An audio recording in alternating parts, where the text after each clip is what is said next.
அப்பொழுது விடியற்கால வெளுப்பை போல உன் வெளிச்சம் எழும்பி உன் சுகவாழ்வு சீக்கிரத்தில் துளிர்த்து உன் நீதி உனக்கு முன்னாலே செல்லும். கர்த்தருடைய மகிமை உன்னை பின்னாலே காக்கும்.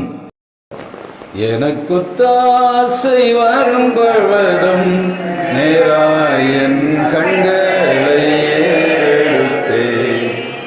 எனக்கு தாசை வரும் பழுவதும் நேராயன் கண்களை எடுப்பே. வானமும் பூமியும் படைத்த வல்ல தேவனிடமிருந்து வானமும் பூமியும் படைத்த என்ன கடங்கா நன்மைகள் வருமே என் கண்களே எடுப்பே. என்ன கடங்கா நன்மைகள் வருமே என் கண்களே எடுப்பே. எனக்கு தாசை வரும் பழுவதும் நேராயன் கண்களை எடுப்பே. நம்முடைய பிதாவாகிய தேவனாலும் குமாரனாய் இயேசு கிறிஸ்துவினாலும் உங்களுக்கு கிருபையும் சமாதானமும் இந்த உபவாச கூடுகையிலே உண்டாவதாக. இந்த நாளிலும் ஒரு உபவாச கூடுகையிலே ஒரு செய்தியை கொடுக்க வேண்டும் என்று ஆண்டவரிடத்தில் கேட்கும்போது உபவாசத்தை குறித்த அநேக செய்திகளை நான் உங்கள் மத்தியில் கொடுத்திருக்கிறேன். இந்த நாளிலும் ஆண்டவர் உங்களுக்கு கொடுக்கிற வார்த்தையை ஏசாயா 88 அதிகாரம் 8 வசனத்தை ஒருவர் வாசிக்கலாம். ஏசாயா 88 அதிகாரம் 8 வசனம். அப்பொழுது விடியற்கால வெளுப்பை போல உன் வெளிச்சம் எழும்பி உன் சுகவாழ்வு சீக்கிரத்தில் துளிர்த்து உன் நீதி உனக்கு முன்னாலே செல்லும். கர்த்தருடைய மகிமை உன்னை பின்னாலே காக்கும். அப்பொழுது விடியற்கால வெளிப்பை போல உன் வெளிச்சம் எழும்பி உன் சுகவாழ்வு சீக்கிரத்தில் துளிர்த்து உன் நீதி உனக்கு முன்னாலே செல்லும். கர்த்தருடைய மகிமை உன்னை பின்னாலே காக்கும்.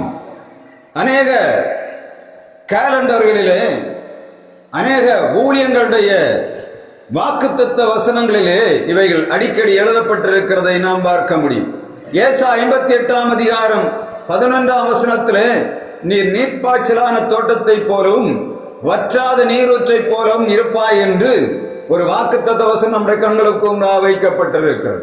எல்லா ஜனங்களுக்கும் ஆசீர்வாதம், தான் ஆசீர்வாதமாய் வாழ வேண்டும் என்பது விருப்பம். எனவே எப்ப ஆண்டவர்கிட்ட போனாலும் முதல் வார்த்தை ஒரு மனுஷன் கேட்கறது என்னவா இருக்கும்? கர்த்தாவே என்னை என்ன பண்ண ஆசீர்வதி. எப்ப வாயெடுத்தாலும் சரி ஜெபம் பண்ணும்போது சொல்லாங்க, என்னை ஆசீர்வதி, என் பிள்ளையை ஆசீர்வதி, என் அக்காவை ஆசீர்வதி, என் தம்பியை ஆசீர்வதி, என் அண்ணனை ஆசீர்வதி, என் அம்மாவை ஆசீர்வதி. எப்ப பார்த்தாலும் மனுஷனை வாயிலிருந்து வரது ஆசீர்வதி ஆசீர்வதி ஆசீர்வதி தான் கேட்பான். அப்படிதானே எல்லா மனிதர்களும் கேட்பது என்னத்த? ஆசீர்வாதம். ஆனால் கர்த்தரும் தம்முடைய பிள்ளைகளுக்கு ஆசீர்வாதத்தை கொடுக்கிறார். எப்படி கொடுக்கிறார்? ஆண்டவருடைய ஆசீர்வாதத்தில் நீங்க பாத்தீங்கன்னா எல்லா ஆசீர்வாதத்திலும் ஒரு கட்டளையை, ஒரு கண்டிப்பான காரியத்தை ஆண்டவர் சொல்லி இருப்பார். எந்த ஆசீர்வாதத்துக்கு பின்னாடி அவர் சொல்லும் போது ஒன்றில் முன்னாடி அந்த ஆசீர்வாதத்துக்கு செய்ய வேண்டிய நடைமுறை வாழ்க்கையை சொல்லுவார்.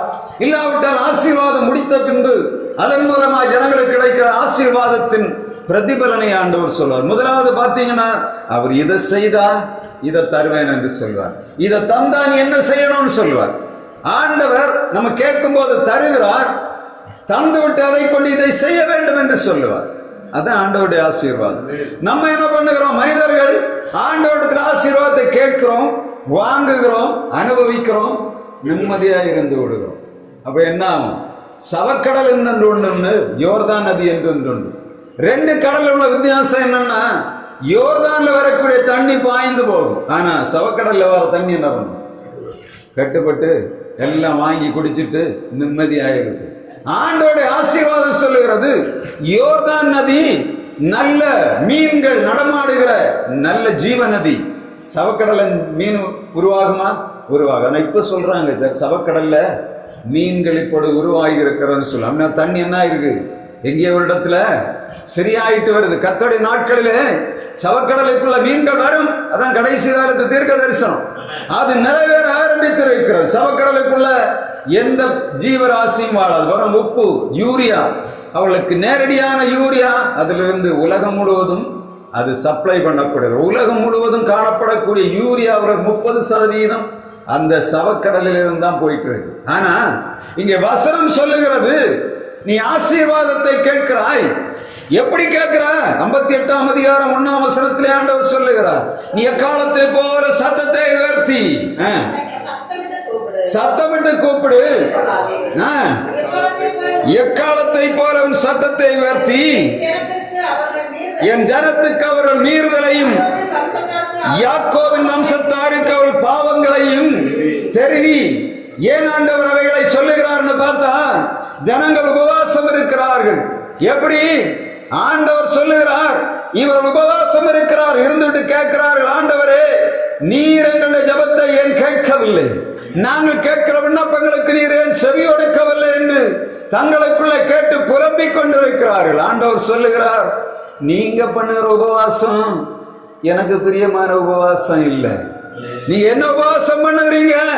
உங்கள் சுய சித்தங்களை நிறைவேற்றும்படியாய், உங்களுடைய காரியங்களை நிறைவேற்றும்படியாய் நீங்கள் உபவாசம் இருந்து அதைத்தாரும் இதைத்தாரும் என்று கேட்கிறீர்கள். ஆனால் என்ன செய்யல?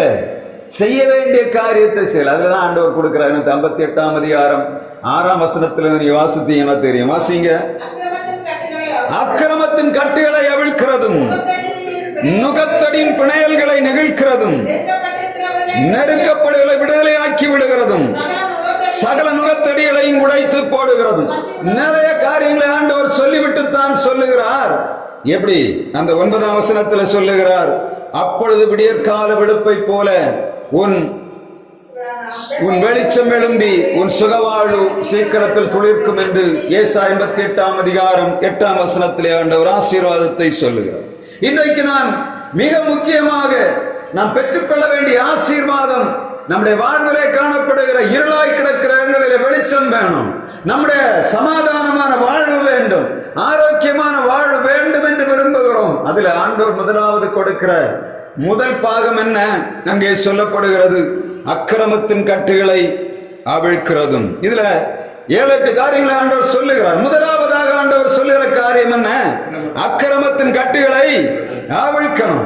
ஒரு மனிதனுடைய வாழ்வு சுக வாழ்வாக இருக்கணும், அவனுடைய வாழ்விலே சமாதானம் ஆசீர்வாதம் உருவாக வேண்டும் என்று சொன்னா ஆண்டவர் எதிர்பார்க்கிற காரியம் என்ன?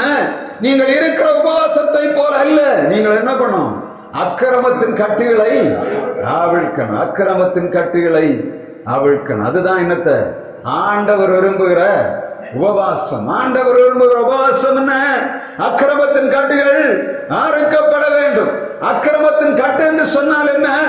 அக்கிரமம் ஒரு சிலரை கட்டி போடுகிறது. அப்படிதானே? மனிதனுடைய அக்கிரமங்கள் மனிதர்களை, பிற மனிதர்களை கட்டி போடுகிறது. அவர்கள் வேலை செய்ய முடியவில்லை, அவர்கள் எதையுமே சுதந்திரமா செய்ய முடியவில்லை, அவர்களால தங்கள் வாழ்வை நிர்மாணிக்க முடியவில்லை, அவர்கள் சமாதானமாய் வாழ முடியவில்லை. காரணம் என்ன? ஒரு சிலருடைய அக்கிரமம் ஜனங்களை கட்டி போடுகிற அக்கிரமத்தின் கட்டுகள். அக்கிரமத்தின் கட்டுகள். இஸ்ரவேல் ஜனங்கள் எகிப்தின் அடிமைத்தனத்துக்குள்ளே கிடக்கிறார்கள். அங்கே ஒரு கட்டளை வருகிறது. என்ன கட்டளை? நீங்கள் இதுவரையிலும் செய்து கொண்டிருந்த செங்கலை காட்டிலும் அதிகமாக செய்ய வேண்டும். இந்த வைக்கோல் இதுவரை உங்களுக்கு கொடுக்கப்படுகிறது, இனிமேல் வைக்கோல் கொடுக்கப்படாது. காரணம் என்ன தெரியுமா? ஒரு அக்கிரமம் அங்கே கிரியை செய்கிறதை நாம் பார்க்க முடியும். எகிப்து ஜனங்கள் நினைக்கிறார்கள், எகிப்தியர் நினைக்கிறார்கள், இஸ்ரவேல் ஜனங்கள் பெருத்து விட்டார்கள், நம்மை காட்டிலும் அதிகமாய் பெருகிவிட்டார்கள், எனவே சீக்கிரமாய் எகிப்தை அடிமை கொண்டு விடுவார்கள், நம்முடைய சந்ததி அடிமைகளாய் போய்விடும் என்று பயம் வந்து விட்டது. இப்பொழுது அவர்கள் செய்கிற வேலை என்ன? இவர்களை வேலை பழுவினாலே இவருடைய நிலைகளை வைத்து விட வேண்டும் என்று நினைக்கிறார்கள். வேலை பழுவப்படி முதலாவது வைக்கோல் கொடுத்தவர்கள் வைக்கோல் கொடுக்க போவதில்லை. அறுக்கிற அந்த செங்கலை காட்டிலும் இன்னும் அதிகமாக செங்கல் அறுக்கும்படியான ஒரு சூழ்நிலை உருவாகிற ஒரு காரியமும் இல்லை. என்ன காரியம்? இவர்கள் பெருகக்கூடாது. அப்படித்தானே? தேவ பிள்ளைகள் பெருகிவிடக் கூடாது என்பதற்காக சாத்தான் போடுகிற அக்கிரமத்தின் கட்டு என்னத்தை? அவருடைய அதிகாரம் என்னும் கட்டு அவர்கள் மேல் வைக்கப்படுகிற இது ஒரு பெரிய அக்கிரமத்தின் கட்டு. அப்படிதானே? ராஜா சொல்லுகிற வார்த்தையை விட்டு ஒரு வார்த்தையும் கேட்காம இருந்தா என்ன ஆகும்? என்ன பண்ணுவாங்க? கொண்டு போடுவார். கிழக்கிந்திய கம்பெனி இந்தியாவை அவர்கள் முதலாவது எதற்காக வந்தார்கள் தெரியுமா? வாணிபம் செய்வதற்காக வந்தார்கள். இங்கே வந்தவுடனே இந்த சேர மன்னர்களுக்கும் இந்த திப்பு சுல்தானுக்கும் யுத்தம் நடக்கிறது. இவர்கள் ரெண்டு பேரும், திப்பு சுல்தான் ஹைதராபாத், அங்கே ஹைதராபாத்தை ஆண்டு கொண்ட திப்பு சுல்தானுக்கும் கேரளாவை ஆண்டு கொண்டிருந்த சேர மன்னனுக்கும் யுத்தம். இப்பொழுது இங்க வந்த ஒரு கூட்டத்தை என்ன பண்ணாங்க? கொஞ்சம் உதவி கேட்டாங்க. யார்கிட்ட? ஆங்கிலேயர்கள்ட்ட இவன் கொஞ்சம் உதவி கேட்டாங்க. என்ன உதவி? இவன் பக்கத்தில் இருக்க சகோதரன், அப்படிதானே? இவன் மலையாளி, அவர் யாரு? தெலுங்கர். இவங்க ரெண்டு பேரும் என்ன பண்ணணும்? இவங்க என்ன பண்ண? அண்ணன் தம்பி, இவங்க ரெண்டு பேருக்கும் சண்டை. இவன் யாரை கூப்பிட்டான்? மூணாவது ஒருத்தனை வெளியே உள்ளவனவளை கூப்பிட்டு கொஞ்சம் உதவி கேட்டான். கொஞ்சம் உதவி கேட்டனாச்சு, ஒரு தடவை உதவி கொடுத்தாங்க. ரெண்டாவது இங்க வந்து உட்கார்ந்து இருந்த இடத்துல கேட்கிறாங்க, நாங்க நீங்க இருக்கணும்னா எங்களுக்கு என்ன பண்ணணும்? நீங்க கப்பம் கட்டணும். யாரு எதுக்காக வந்தாங்க? வியாபாரம் பண்ண வந்தாங்க. அடுத்து இவளுக்கு உதவி செய்ய வந்தாங்க. அதுக்கு பிறகு பார்த்தா கப்பம் கட்டக்கூடிய சூழ்நிலை உருவானது. இப்பொழுது மிக்காலே இந்த காலத்தில் 1600 அந்த 1700 காலகட்டங்கள் ஆரம்பத்தில் பார்த்தீங்கன்னா இந்த சென்னை மாகாணம், திருவிதாங்கூர் சமஸ்தானம் முழுவதும் ஹைதர் அலி இவர்கள் எல்லாரும் சேர்ந்து ஒன்றாக எழும்பி இவர்களை துரத்த வேண்டும் என்று போராடினார். நடந்தது என்ன தெரியுமா? இந்த தஞ்சாவூரை சேர்ந்த மன்னர்களும் பட்டுக்கோட்டை மன்னர் 2-3 பேர் சேர்ந்து அவருக்கு ஆதரவு கொடுத்தார்கள். மற்றவர்களை சின்ன பின்னமாக வெட்டி சாய்த்தார்கள். எத்தனையோ ஜனங்கள், மருதுபாண்டியர்கள், அதை போல நம்முடைய காலத்தில் நீங்க பார்த்தீங்கன்னா வேலுத்தம்பி, பப்புத்தம்பி, இவர்கள் எல்லாரும் அந்த காலத்திலே இவர்களை துரத்தும்படியாக எழும்பினவர்கள். ஆனா என்ன நடந்தது? அவர்களை சின்ன பின்னமாக வெட்டி தள்ளினார். வெட்டி தள்ளிவிட்டு அதிகாரத்தை கையில் எடுத்தார்கள். இந்தியாவை 200 வருடங்கள் ஆட்சி செய்தார்கள். நீங்க பார்த்தது பெரிய பெரிய ஆட்களை எல்லாம் அப்படியே விட்டு ஒரு நாளை அந்த அந்த அந்த ஒரு செய்தியை பார்த்த மரு சகோதரர்களை கொல்லுகிற நாள்களில் கிட்டத்தட்ட 500 பேருக்கு மேல ஒரே நாள்ல தூக்கிலிட்டாங்க. எங்க பார்த்தாலும் தூக்கு, எங்க பார்த்தாலும் இரத்த களரி நடந்து கொண்டிருந்தது. சகோதரர்களுக்குள்ளே சமாதானம் இல்லாதபடியினாலே பரங்கியார் வந்து என்ன பண்ணாங்க? இந்தியாவை தூள் தூளாக ஆக்கும்படியாக இடம் தெரியுமா? ஆரம்பம் எங்க தெரியுமா? விழிஞ்சம் துறைமுகத்துல தான் ஆரம்பிச்சிருக்கு. வரலாறு தேடி பார்த்து 1600 காலகட்டங்கள்ல விழிஞ்சம் துறைமுகத்துல தான் முதலாவது வந்து இறங்கி இருக்கிறான். இறங்கிதான் வியாபாரத்தை பண்ணினாங்க. கொஞ்சம் கொஞ்சமா இந்தியா முழுவதையும் பிடித்தாங்க. பயங்கரமான யுத்தம், பயங்கரமான இரத்த களரி தேசங்களிலே உண்டானது. காரணம் என்ன? நாம் அடிமைத்தனத்துக்குள்ளே போவதற்கு மிக முக்கியமான காரியம் என்ன? இவர்கள் சொல்லுகிறார்கள், இனி இவர்களை வளர விட்டா என்ன பண்ணுவாங்க? நம்மளை நீ ஆட்சி செய்ய விட மாட்டாங்க. எல்லாரும் எங்களுடைய வரி பணங்கள் எல்லாம் இவர்களுக்கு தேவையில்லாமல் போய்கொண்டிருக்கிறது. எங்கள் பிள்ளைகள் வறுமைகளுக்குள்ளே கிடக்கிறார்கள்.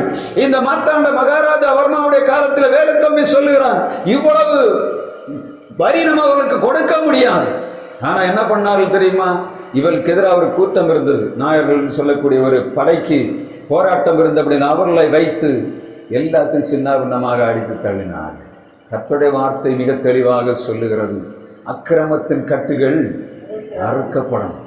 அக்கிரமத்தின் கட்டுகள் அறுக்கப்படணும். அது எந்த ரூபத்தில் வந்தாலும் சரி, நாம் பெருக முடியாதபடி இன்றைக்கு தேசத்தில் அதே காரியம் நடந்து கொண்டிருக்கிற. இப்ப நீங்க பார்த்தீங்கன்னா வியாபாரம் என்று சொல்லக்கூடிய முறையில தான் வட இந்தியர்கள் என்ன பண்ணுகிறாங்க? உள்ள இறங்கி எல்லா பொருளையும் கொண்டு போடுகிறார்கள். நம்ம ஆட்கள் சாதனம் வாங்க மாட்டோம். என்ன பண்ணுவோம்? 100 ரூபா அவங்க கடை வச்சு கஷ்டப்பட்டு அப்படியே நொந்து போய் உட்கார்ந்துருப்பாங்க. 200 ரூபா இருக்கும். அவன் ரோட்டில் கொண்டு 100 ரூபாய்க்கு போனோம். என்ன பண்ணுவோம்? போய் பார்த்தா வரிசையாக போயின்னு நம்ம ஆட்கள் வாங்கிட்டு எதை பார்க்குறோம்? இந்த விலை குறைவை தான் பார்க்குறோம். ஒரு நாள் தான் கட்ட முடியும். அவன் ரோட்டில் போட்டுருக்குது. ஏன்னா கேரண்டி இல்லை. ஆனால் கடையில் ரொம்ப நீட்டாக அழகாக வைத்து கேரண்டியோட பொருளை வைத்திருப்பாங்க. ஏன்னா 200 ரூபா. ஏன்னா அவனுக்கு சம்பளம் கொடுக்கணும், அந்த கரண்ட் வாடகை பார்க்கணும், இடத்துக்கு வாடகை பார்க்கணும், எல்லாத்தையும் பார்க்கணும். ஆனால் என்ன பண்ணுவோம்? நம்ம எங்கே போகிறோம்? அந்த பிளாட்ஃபார்ம் கடையே 100 ரூபாயை பார்க்குறோம். என்ன பண்ணுகிறோம்? நம்ம ஆட்களை தூர போட்டாலும் பரவாயில்ல. என்ன பண்ணுவோம்? வாங்கினா கலராக என்ன சாயம் மிக்க வச்சிருப்போம். ஒரு நாளில் வேலை முடிஞ்சுக்குவோம். ஆனால் வசனம் மிக தெளிவாக சொல்லுகிறது, பெருகும் போது என்ன வரும்? ஒரு ஜனம் பெருகும் போது இன்னொரு ஜனம் அவர்களை அடிமை கொள்ளும்படியான ரூபம் வரும். இப்ப நடக்கக்கூடிய எஸ்ஐஆர் என்று சொல்லக்கூடிய சட்டத்தில் இருந்தது இருக்குல்ல, நம்ம வாக்கு, இதுல நிறைய குளறுபடி நடக்குது. என்ன, திரளான ஜனங்கள் இங்கே இறங்கி விட்டார்கள். இப்போ என்ன பண்ணுவாங்க, நம்மளை துரத்த ரொம்ப நேரம் ஒன்றும் இல்லை, இந்த எலெக்ஷன் 6 லட்சம் பேர் ஓட்டுங்க, 1.25 கோடி பேர் வட இந்தியர்கள் தமிழ்நாட்டுக்குள்ள இருக்கிறாங்க. அடுத்த ஆட்சி யாரை தீர்மானிப்பா? ஒரு ஆட்சி அமைக்கணும்னா 1.5 கோடி ஓட்டு போதும். அந்த 1.5 கோடி பேர் அவங்க வந்துட்டாங்கன்னா ஓட்டு மாறிப்போம். நம்ம சொல்லிட்டு இருக்கோம் பிஜேபி வராது, அவன் ஏற்கனவே நிறைய இறக்கி வச்சு முழுசா கொண்டு வச்சிருக்கான், முழுசா கொண்டு வச்சு. இனி வாக்குரிமை மாத்திரம் கொடுக்கணும். வாக்குரிமை கொடுத்தா என்ன ஆகும்? நமக்கு இந்த ஊழியங்கள் எல்லாம் செய்ய முடியாது. ஏன்னா அவங்கள்ட்ட கலாச்சாரம் இல்லை, அவனோட நீதி இல்லை, நியாயம் இல்லை, நேர்மை இல்லை. ஒரு ஜாதி வருகிறது, அந்த ஜாதி எந்த எல்லா ஜனங்களுக்கும் விகற்பமான ஜாதி அது. அவர்களுக்குள்ள என்ன இல்லை, எந்த விதமான ஈவு இறக்கமும் இல்லை. எல்லாரும் சேர்ந்து வெட்டுனா வெட்டுவானுங்க, எல்லாரும் சேர்ந்து குத்துனா குத்துவானுங்க, வேற ஒண்ணுமே இருக்கு. அங்க என்ன நடக்குது பார்க்க மாட்டோம். ஒருத்தன் எழுப்பி கம்பெடுத்துருவான்னா எல்லாரும் எடுத்துட்டு பின்னாடி ஓடுவானுங்க. அங்க என்ன நடக்குதுன்னு யோசிக்க. நம்மளால என்ன பண்ணுவோம், வெளியே வந்தோன்னு பாக்குறோம் என்னத்தையும் நடக்குது, அவன் வீட்டுல கிடக்கு, அதோட முடிஞ்சு போச்சு, அப்படிதான் பாக்குறோம். ஆனா வசனம் மிக தெளிவாக சொல்லுகிறது, இந்த இஸ்ரவேலர்கள் பெருகும் போது அவர்கள் பெருகக்கூடாது என்பதற்காக அவன் முதலாவது வைத்த அந்த அக்கிரமத்தின் கட்டு என்ன தெரியுமா? தங்கள் அதிகாரத்தை அதிகமாக பயன்படுத்தி இவர்களை இன்னும் அதிகமாக வேலை வாங்க வைத்து கடைசியில் அவர்களை என்ன பண்ணுகிறான், சின்ன பின்னமாக்க வேண்டும் என்று நினைக்கிறான். இதற்கு எதிராக நம்ம என்ன பண்ணணும், எழும்பணும். நம்ம எடுத்து வெளியே போனோம்னா என்ன பண்ண முடியாது, நம்மளால ஒன்றுமே செய்ய முடியாது. அதிகாரத்துக்கு மேல ஒண்ணுமே செய்ய முடியாது. அதிகாரத்துக்கு மேல கையை தூக்கிட்டோம்னா என்ன பண்ணுவோம், நம்மள கையை முறிச்சு தூர போட்டுருவாங்க. நம்ம செய்ய வேண்டிய ஒரே ஒரு வேலை, தேவ பிள்ளைகளுக்கு ஆண்டவர் தந்திருக்கிற ஒரே ஒரு ஆயுதம் ஜெபம். ஜெபம் மாத்திரம்தான் நம்முடைய பெருமூச்சின் ஜெபம். உபவாச கூடுதல வந்திருக்கிற நம்முடைய ஜெபங்கள் உண்மையிலேயே வேகம் நிறைந்ததாக இருக்கணும். சும்மா ஏனோதானா என்று ஜெபிக்கிற ஜெபத்துக்கு ஆண்டவர் பதில் எடுக்கிறது இல்லை. கர்த்தருடைய வார்த்தை மிக தெளிவாக சொல்லுகிறது, அக்கிரமத்தின் கட்டுகள் கிரியை செய்ய போகிறது. நம்ம கவனமாயிருந்து ஜெபிக்காவிட்டா இந்த தேசமானது அவளை கையில போறத தடுக்க முடியாது. அதுதான் ஃபாதர் பாடுகிறார், நீ தூங்கினால் எதிரி களை விதைப்பான், ஜெபிக்க மறந்தால் எதிரி ஜெயம் எடுப்பான். நீ தூங்கினால் எதிரி களை விதைப்பான், ஜெபிக்க மறந்தால் எதிரி ஜெயம் எடுப்பான். தூங்காமல் ஜெபிக்கும் வரம் தாங்கப்பா, விழித்திருந்து ஜெபிக்கும் வரம் தாங்கப்பா, தூங்காமல் விழித்து ஜெபம் தாங்க. அக்கிரமத்தின் கட்டுகளை அவிழ்க்க வேண்டும். இது எப்படி? சத்ருவானும் நாம் பெருக முடியாதபடி தடை பண்ண நினைக்கிற எல்லா அதிகாரத்தின் கட்டுகளும் அறுக்கப்படும்படியாக நாம் ஜெபிக்கத்தான் வேண்டும். இரண்டாவதாக யாத்ரா 1ஆம் அதிகாரம் 15-16 வசனங்களிலே அங்கே ஒரு காரியம் சொல்லப்படுகிறது. இந்த எகிப்தின் ராஜா இன்னொரு காரியத்தை செய்கிறான். இஸ்ரவேல் ஜனங்களை பேர் பார்க்க வருகிற மருத்துவச்சிகளாகிய சிப்போரால் பூவாளத்தில் சொல்லுகிறார்கள், நீங்கள் இந்த பிள்ளைகள் பெறும்போதே அவர்களை கொன்று போடணும். எப்படிப்பட்ட கட்டளை பார்த்தீங்களா? இப்ப முதலாவது இஸ்ரவேல் ஜனங்களத்தில் அதிகாரிகள் மூலமாக நேரடியாக ஒண்ணு வருகிறது. இதனால ஜனங்கள் என்ன பண்ணுறாங்க, அவர்கள் தடை பண்ண முடியும். அவர்கள் பெருக்கம் இன்னும் அதிகமாகி போய் கொண்டிருக்கிறது. இவன் பார்க்கிறான், என்ன பண்றதுன்னே தெரியல. கடைசியில் என்ன பண்ணுகிறான், குடும்ப கட்டுப்பாட்டுக்கு வழி வைக்கிறான். அப்படிதானே? என்ன பண்ணணும், குடும்ப கட்டுப்பாடு உள்ளே இருந்து இல்லை, வெளியே வந்தோன்னு என்ன பண்ணிடணும், கொன்னுடணும். எப்படி இருக்கும் யோசித்து பாருங்க. எபிரேய மருத்துவச்சிகள், இந்த எபிரேய பெண்களை இவர்கள் பிரசவ ஸ்திரீகள் வரும்போது அதை கொண்டு போட வேண்டும் என்று சொல்லக்கூடிய கட்டளை வருகிறது. கட்டளை எப்படி வருகிறது? அதிகாரிகள் மூலமாக வருகிறது. இந்த மருத்துவ செயலத்தான் இவங்க பொய்யாகணும். அப்படிதானே? கண்டிப்பான சூழ்நிலை என்ன தெரியுமா, ஒரு கர்ப்பஸ்திரியானவனை மறுத்து வச்சு வந்தாதான் என்ன பண்ண முடியும், பிரசவம் பார்க்க முடியும். கண்டமே யாரும் பண்ண முடியாது. ஆனா மறுத்து வச்சு கொடுக்கப்பட்ட அக்கிரமத்தின் கட்டணத்தை பிள்ளைகளை கொண்டு போடணும், பிள்ளைகளை கொண்டு போட வேண்டும். கர்த்தருக்கு பயந்தபடியினாலே அந்த மருத்துவச்சில் அந்த பிள்ளைகளை பாதுகாத்தார்கள். ராஜா கூப்பிட்டு கேட்கிறான், இந்த காரியம் நடந்து கொண்டிருக்கிறது என்ன, இன்னும் ஜனங்கள் அதிகமாக பெருகுகிறார்களே. அவர்கள் அடுத்த வார்த்தை என்ன சொல்லுகிறார்கள், எபிரேய ஸ்திரீகள் பலம் பொருந்தினவர்கள், நாங்க போறது கற்போ அவர்கள் பிரசவித்து ஆகிறது, எனவே நாங்கள் ஒன்றும் செய்ய முடியவில்லை என்று சொல்லி அவர்கள் தப்பி போகிறதை நாம் பார்க்க முடியும். இந்த நாளிலே நாம் செய்ய வேண்டிய வேலை, அக்கிரமத்தின் கட்டுகள் எந்த ரூட்ல வருது பார்த்தீங்களா?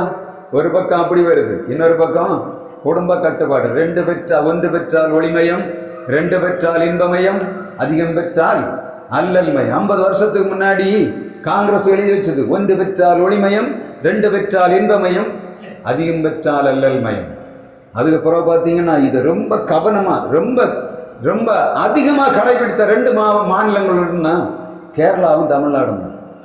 தமிழ்நாடு இதுல ரொம்ப சிவியராக ரொம்ப மோசமா, கடைசியில் பார்த்தா வட இந்தியாவில் எல்லா ஸ்டேட்டுகள்லையும் 7 8 இருக்கும் பிள்ளைகள். இங்க எப்படி இருக்கும்? 2 ஆச்சு, புறவைப்பாச்சு, 1 ஆச்சு. ஆண்டவர் பார்த்தாரு, இவனை 1லே நிறுத்த பார்க்கிறாங்க, ஒரு தினம் குழந்தை கொடுக்காத. எப்படி ஆயிடுச்சு? இப்ப பார்க்குறாங்க, பாஸ்டர் எனக்கு பிள்ளைக்கு 10 வருஷம் ஆச்சு, கல்யாணம் ஆகி குழந்தை இல்லை, என்ன நடந்தது? நீ ஆண்டவர் கொடுத்த எல்லா ஆசீர்வாதத்தை என்ன பண்ண? கருவிலே வெட்டி போட்ட. 22,000 ரூபாய் கிடைக்குது ஒரு ஆஸ்பத்திரி. 2 பிள்ளை பத்தவனு சொல்லுவாங்க, கட் பண்ணிரு. உனக்கு அவங்க சொல்றது என்னன்னா, இதுக்கு மேல வளர்க்க முடியாது. எப்படி 2 பிள்ளை மேல வளர்க்க முடியாது? இப்ப 37 40 வயசுல பையன் மாதிரி பொண்ணு தேடிட்டு இருக்காங்க. எல்லா நாடுகளும் என்ன பண்றாங்க? ஜனப்பெருக்கத்தை ஊக்குவிக்கிறாங்க. இந்தியாவில் மாற்றம் என்ன பண்றாங்க? குறைக்கிறாங்க. காரணம் என்ன? கூடுனா என்ன ஆகும்? இனப்பெரும் கூடுனா என்ன ஆகும்? அவங்க காண முடியாது. இதான் முதலடி. இங்க பாத்தீங்கன்னா ஆரியர்கள் திராவிடர்கள் அடிமை கொண்ட காரியம் இதுதான், மெயின் காரியம். இப்ப நீங்க பாத்தீங்கன்னா பீகார்ல இருந்து 6 லட்சம் ஓட்டு இங்க தமிழ்நாட்டில் வந்திருக்கு. அங்க 65 லட்சம் பேரை கட் பண்ணியிருக்காங்க. பீகார் அந்த எலெக்ஷன் 65 லட்சம் ஓட்டு மாறி எங்க போனாங்கன்னு தெரியாது. சாரை வந்து இறங்குறதுங்க இந்த கேரளாலையும் அங்க சென்னையில 2 நாட்டிலையும் தான். அதுல இங்க பரவாயில்லை, இங்க 15 வருஷத்துக்கு பிறகு ரேஷன் கார்டு, இங்க வந்த 3ஆவது மாசம் ரேஷன் கார்டு. இப்ப ரொம்ப மோசமான சூழ்நிலை கிடக்கிறது அது தமிழ்நாடு. ஜபிக்கணுமா வேண்டாமா? இவங்க என்ன பண்ணுவாங்க? நம்ம நினைப்போம் நம்ம நல்லா தான் இருக்கோம்னு நினைப்போம். ரோட்ல பிள்ளைகளை ஃப்ரீ அனுப்ப முடியாது. நம்முடைய சந்ததிகளை நீ பயந்து கொண்டு தெரியணும். அடிமைத்தனத்துக்கு மேல அடிமைத்தனம். அவங்க வரக்கூடாதுன்னு சொல்லல, ஏன்னா அவங்கள்ட்ட என்ன இல்லை, நீதி நியாயம் நேர்மை ஒண்ணுமே இருக்காது. வாரம் ஒரு கூட்டம் வருவான், ஃப்ளைட்ல வருகிறான், கொள்ளை அடிச்சுட்டு போறான். நம்ம யோசிக்கிற காரியங்களை அவன் கரெக்டா செய்து வச்சு எடுத்துட்டு போயிட்டு இருக்காங்க. ஒண்ணும் வேண்டாமே, இந்த ஏடிஎம் பெட்டியை மொத்தமா கட் பண்ணி பணத்தை எடுத்துட்டு போறாங்க. எவ்வளவு துணிகரம்! எடுத்துட்டு போறது மாத்திரம் இல்ல, காலையில வரானு சாயங்காலம் சொந்த ஊர்ல போயிடுறாங்க. அங்க போனா நீங்க அவங்கள போலீஸ் அரெஸ்ட் பண்ண முடியாது. காரணம் என்ன தெரியுமா? அந்த ஊரே யாரு? திருட்டுக்குன்னு உருவாக்கி வச்ச ஊர். அவங்களுடைய பழக்கம், அவங்களுடைய அந்த தேசத்தை, அந்த ஊருடைய தொழிலன் திருட்டு தான். அங்க திருட கத்து கொடுத்து அனுப்புகிறாங்க. எதுக்காக? திருடி கொண்டு வந்து அவங்க சேர்க்கணும். அப்படி ஒரு நிறைய கிராமங்கள் வட இந்தியாவில் காணப்படுது. அங்க போய் நீங்க அவங்களை அரெஸ்ட் பண்ணிட்டு வர முடியாது, போலீஸ் பண்ணாலும் கொண்டு வர முடியாது. அதனால என்ன பண்ணுவாங்க? அவங்க இங்க தப்பித்து போகக்கூடிய வழியை பார்க்கணும். ஆனா இங்க நீங்க பாத்தீங்கன்னா இப்ப ரொம்ப ரொம்ப கேஷுவலா வந்து எல்லாத்தையும் செய்து போடக்கூடிய சூழ்நிலை உருவாடு. காரணம் என்னன்னா, எல்லா இடத்துலையும் என்னாச்சு? லஞ்சமும் லாவண்யமும் பெருத்து போச்சு. போலீஸ்காரங்க பணத்தை வாங்கிட்டு கஞ்சாடையா விட்டுறாங்க. கொலை நடக்குது, கொள்ளை நடக்குது, எல்லாம் அயோக்கியங்கள் அத்துழியங்கள் நடந்தாலும் போலீஸ்காரங்கள்ட்ட போனா முதல்ல பணம் வேலை செய்யும், குற்றவாளிய தப்பிக்க விட்டுறாங்க. இது மோசமான சூழ்நிலைக்குள்ளே இது தேசம் வந்து கொண்டிருக்கிறது. நான் உபவாச கூடுதலை செய்ய வேண்டிய வேலை என்ன? அக்கிரமத்தின் கட்டுகள் பெருத்து போகக்கூடாது. இந்த அக்கிரமத்தின் கட்டுகளை அவிழ்க்கணும்னா என்ன பண்ணணும்? ஜபம் வேணும். 2வது முடிஞ்சா, நம்மால முடிந்தாலும் என்ன பண்ணணும்? ஜனங்களோட பேச. குடும்ப கட்டுப்பாடு நீ செய்யறதா இருந்தா நான் உனக்கு ஃபார்முலா ஃபில்அப் பண்ணி தர மாட்டேன்னு எழுதி நான் கேட்டு வாங்கிட்டு தான் கொடுப்பேன். யாரு? ஆர்சி சாமிமார் கொடுக்க மாட்டாங்க, அவங்க கொடுக்க மாட்டாங்க. நீங்க அது ஒண்ணு. 2வது வந்து குழந்தை பிறப்புற தள்ளி போடக்கூடிய அந்த சூழ்நிலை இருந்தாலும் சாமிமார் சைன் பண்ண மாட்டாங்க. இங்க நமக்கு அது இருக்கு. ஆனா என்ன பண்றாங்க? நம்ம பேசுறது என்ன? பாஸ்டர் பெரிய மோசமான ஆளுன்னு சொல்றாங்க. எப்படி? எங்களுக்கு எல்லாம் தெரியும், குழந்தை வளர்க்கறத கஷ்டம். குழந்தை வளர்க்கற கஷ்டமா? இவங்களா படுறாங்க? ஆண்டவர் இல்லையா புறப்பண்ணுகிறார்? கர்த்தரை புறப்பண்ணுகிறவர். அதை அழிக்கிறது நமக்கு யார் அதிகாரம் கொடுத்தது? கடைசியில பார்த்தா நம்ம பார்த்தா தெரியும். 1 2 வச்சிருக்க கொஞ்சம் யோசித்து பார்த்தா தெரியும். 1 வச்சிருக்க ரொம்ப மோசம். என்ன பண்ணாங்கன்னா, ஒரே பையன் தான் இருப்பான். கல்யாணம் பண்றது மகனை ஒரு செல்லமோ 1 கிலோ கிரேப்ஸும் ஒன்னா தின்னுவான், 1 கிலோ ஸ்வீட் ஒன்னா தின்றான், வேற யாரும் கொடுக்காம தின்னுவான். இப்ப ஒருத்தி வருவா, வந்தவன அவனை எடுத்துட்டு போ. இவங்க என்ன பண்ணுவாங்க?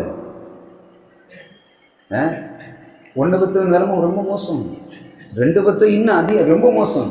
அட்லீஸ்ட் மினிமம் 3 எண்ணமாவது இருந்தால் தான் 1 ஃபைட் பண்ணிட்டு நிற்கும், 2 எண்ணம் அங்கே போனாலும் 1 எடுத்து நிற்கும். ஆனால் சாத்தான் செய்கிற சதி என்ன? முதலாவது 2ல் கட் பண்ண பார்க்குறாங்க. இதுக்கு கூடிய மட்டும் நம்ம எதிர்க்கணும். எதுக்காம இருந்தால் என்ன பண்ணணும்? நம்ம எதையோ நினைச்சு எதையோ செய்து கொண்டிருக்கு. என்னை ஆண்டவர் எல்லா காரியங்களும் கொடுத்திருக்கிறார், எல்லா வருமானங்கள் வாய்ப்புகள் எல்லாம் கொடுக்கிறார். உருவாகிற எல்லா பொருளுமே அழிந்து போகுது, அப்படிதானே? மரத்தில் இருக்க ஒரு பொருளும் இப்போ நம்ம எடுக்கல. முன்னாடி ஒரு ஓலை விழுந்தா ஓடி போவோம், ஒரு ஓலை கூட நம்ம விடுறதில்லை. ஒரு மாங்காய் பிஞ்சு விழுந்தா விட மாட்டோம். இப்போ மாங்காய் அப்படியே காய்ச்சி கீழே தொங்குது, கீழே விழுந்து போகுது. சக்கை காய்ச்சி சக்கை மூடோட அவியுது. தென்னை மரத்துலேருந்து பார்த்தா இஷ்டம் இருந்தால் விழுது, இல்லை இஷ்டம் போகும், கீழே ஒன்றும் வேலையும் இல்லை, மேலேயும் வேலை. காய்ப்பு முடிஞ்சு போச்சு. இப்போ என்னன்னா 1 வருஷம் சக்கையை அப்படியே விட்டா மட்டும் என்ன ஆகும்? அடுத்த வருஷம் அதுக்குள்ள புழு ஏறி என்ன பண்ணும்? அடுத்த வருஷம் கேடா இருக்கும்.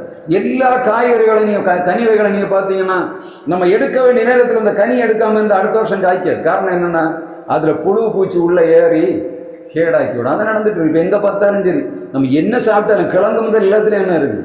போடுதுக்கு. காரணம் என்ன? நம்ம செய்ய வேண்டிய காரியத்தை ஒழுங்கா செய்யல.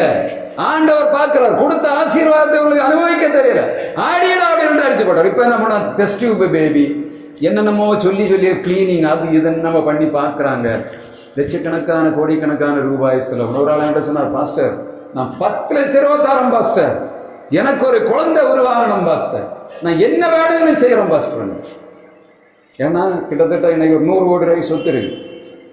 10 லட்ச ரூபா தாரேன், எனக்கு ஜோம் பண்ணி ஆண்டவர் என்ன பண்ணும்? சுகத்தை எனக்கு ஒரு குழந்தை. அவர் வேற காரியம் செய்தார், அது வேற. நம்ம ஜெபம் பண்ணி ஆண்டவர் கொடுப்பாரா? நம்ம கேட்குற மாதிரியே கொடுப்பாரு. அவர் கொடுக்க வேண்டிய நேரத்தில் சரியா கொடுப்பார். என்ன பண்ணணும்? அவங்க போய் சரியா நின்று ஆண்டவரத்தில் இருந்தால் என்ன நடத்திருக்கோம்? அந்த காரியங்கள் கிடைக்கும். ஆனால் என்ன பண்ணுகிறோம்? ஆண்டவர்களை நல்லா பார்க்கிறோம். சிலருக்கு தலைமுறைகளை வரக்கூடிய சாபங்களை அங்கே வைத்து அவைகளை முடக்கி போடுகிறார். அக்கிரமத்தின் கட்டு. நீங்கள் தெளிவாக புரிஞ்சுக்கணும். நம்ம கூட ஒரு சின்ன ஐடியா தான் ஒரு பெரிய சமுதாயத்தை பாதிக்கிறது. இன்னைக்கு அரசாங்கம் என்ன பண்றதுன்னே தெரியல. அவங்க என்ன பண்ணிட்டாங்க? அவங்களுடைய வாழ்வு சரியாகணும், அதை கரெக்டா பாக்குறாங்க. இவங்க ஆள வைத்திருக்கிற ஜனங்களை திரும்பி பார்க்கல. எவன் செத்தா எனக்கு என்ன?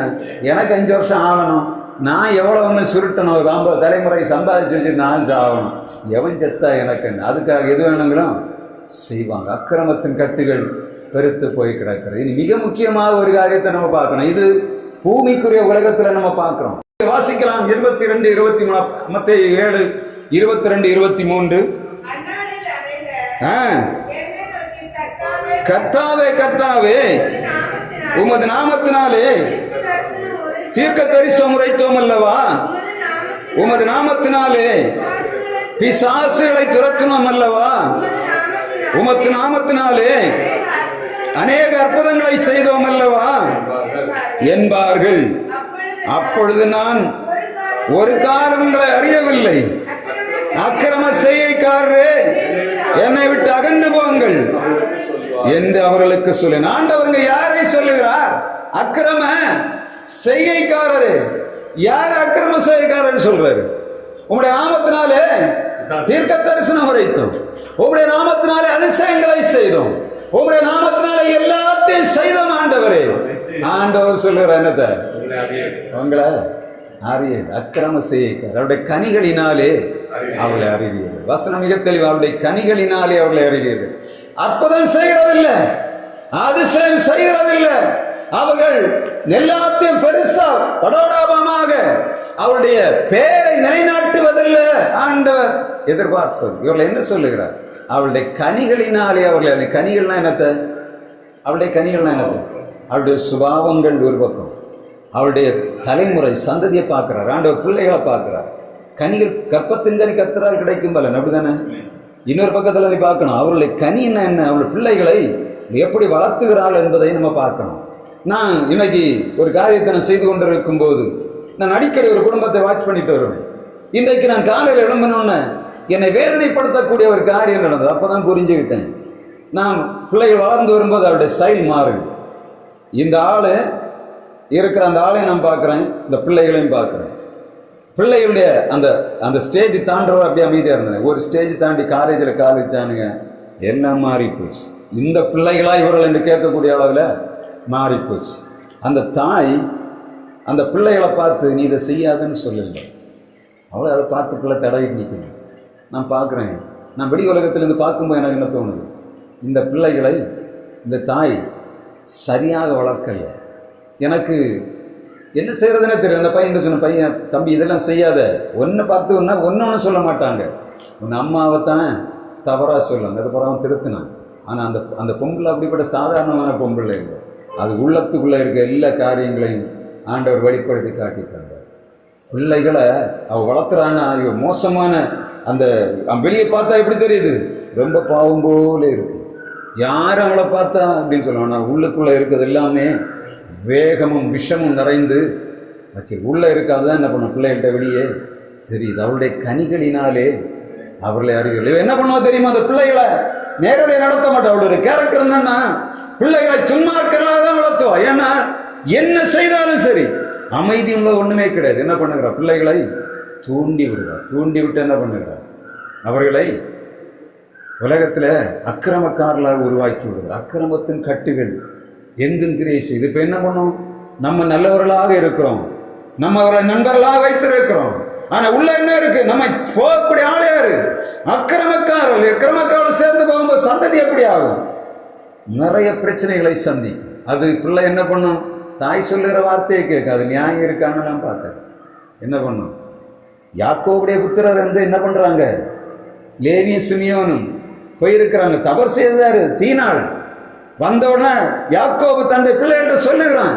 அது ஒரு அமைதியா இருந்திருக்கான். வந்த உடனே என்ன பண்ணானுங்க, மற்றவங்க எல்லாம் சும்மா இருந்தான். லேவி சிமியோன் என்ன பண்ணாங்க, பட்டயத்தை எடுத்தானுங்க, போய் கொலைகாரனா மாறி போன, தேசத்தை விட்டு ஓடி போனான். அப்படின்னா அக்கிரமத்தின் கட்டு எங்கே கிரியை செய்யுது, நல்ல மனிதர்களுக்கு கிரியை செய்கிறது.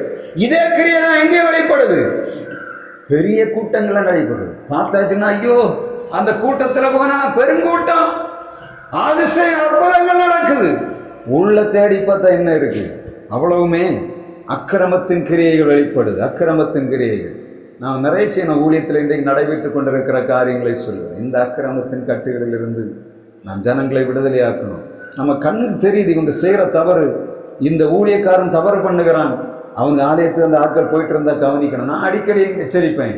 21 வயசுல ஒரு பாஸ்டர் தன்னுடைய பிள்ளைக்கு திருமணம் செய்து வைக்கிறார். ஆனா அதே சர்ச்சுக்கு வரக்கூடிய பிள்ளை 33 வயசுல திருமணம் ஆகல. அவன் அந்த பிள்ளைக்கு ஒரு அட்வைஸும் பண்ணல, அந்த பிள்ளைக்கு ஒரு நல்ல காரியத்தை அவன் யோசிக்கவும் இல்லை. அப்போ எப்படி இருக்கான், அவன் சர்ச்சுக்கு போகலாமா?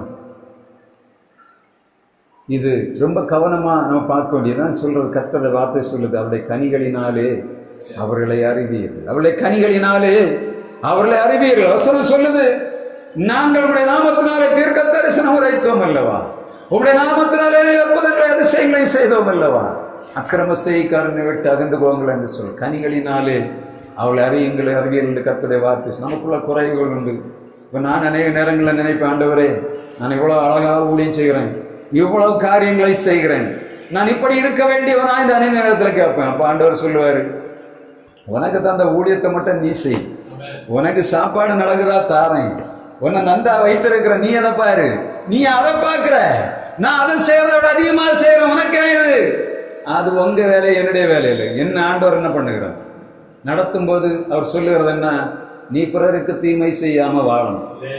நீ அவர்களுடைய காணிக்கை நீ வாங்கி சாப்பிடுறன்னா எவ்வளவு அதிகம் வாங்குது அவ்வளவு அதிகமா ஆண்டவர்கிட்ட என்ன பண்ணணும், கணக்கு கொடுக்கணும்.